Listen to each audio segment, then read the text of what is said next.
Hi, I'm Rob Cram, and today we're taking a closer look at Far Cry 3 Blood Dragon from Ubisoft, which hit the Xbox Live Arcade and PSN Steam networks today and is yours for around 12 quid. Now, we already previewed the game some weeks ago, but now having sunk more hours into the game and its crazy retro world and completed the campaign, the verdict is here on whether Far Cry 3 Blood Dragon is worthy of your time or money. The bottom line is, the story is fairly inconsequential as players assume the role of Cyborg Rex, who basically replaces Jason from the original game, although there's no Vars to get in the way, and instead the game's story at least goes back to the very basic principles of shooting first and not even bothering to ask questions later. This in itself works well, but does become a little repetitive, although thanks to the convoluted and awe-inspiring 80s style story and quips, keeps players well on their toes. The combat feels very precise, with its remastered weaponry, and ultimately satisfying as players aim for the headshots and special kills to earn experience points.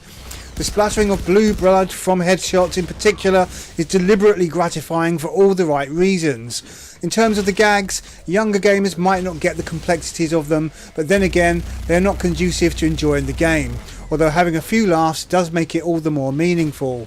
Most gamers, regardless of age, will enjoy the simplicity of the approach of not taking itself too seriously and offering a more accessible jump in and out gaming experience compared to Far Cry 3. In a nutshell, as a fan of the original, it makes pleasant viewing just to see what Ubisoft has managed to conjure from its inner core into this seemingly different and highly stylized game. At its heart, Blood Dragon pales in comparison to its father in terms of complexity, and yet many of the features remain intact. Players can still free roam, hunt and skin wild and reformed animals, capture optional outposts using either stealth or action approaches, execute side characters, collect hidden items and delve in a spot of hostage rescue. It's all tied up rather neatly and in a way where players don't have to think too much about what's going on behind the scenes. For example, the skill system is automatic and simply provides particular skills as players level up. This is actually a good thing as it steers players away from spending too much time fiddling about with menus, although there are still plenty of those too.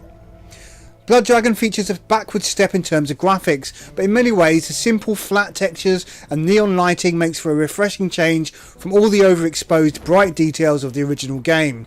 Sure, the post-apocalyptic sky is either blood red or blood blue, but it all seems fitting, and on occasion there are spots of the excellent lighting and shadow effects still being used. Whilst the world does look samey, it is condensed enough to remain fresh and interesting as players venture between open land, sea and air to tight and brightly coloured interior locales. Audio is perhaps an acquired taste for even older gamers, as the electronic heavy soundtrack fits the mood of the 80s-90s period and creates some chilling and often fitting sounds. The actual sound bites from Rex and his compatriots are cheesy as they can be and are well performed. But the comments from the grunts in their Cylon-style voices that the original Battlestar Galactica TV series, for those who don't know, are awesome, as are the meaty-sounding weapons. On the downside, our game ended the campaign in just over 4 hours, according to the game's stats, and this was after liberating all outposts and completing a few side missions as well. It's not the longest piece of downloadable content, but players can expect to sink some 5 to 7 hours if they want to get everything done. Players cannot replay missions, but can mop up anything missed once the end credits roll. Plus, there's always the available option to up the difficulty to prolong the experience or replay it again. Far Cry 3 Blood Dragon is an excellent reinvention of Far Cry 3, and for its brave move in creating a retro game, it succeeds on all levels and gets a positive thumbs up. At $12 it's a steal, although could have been a little longer or had more stuff to do post-game, such as resetting outposts or doing something more with the wildlife. If you're a fan of Far Cry 3, then this no-nonsense package is well worth checking out to extend the life of the game. If you're just after a crazy shooter and can't be bothered with the original, then this standalone game should be right up your street.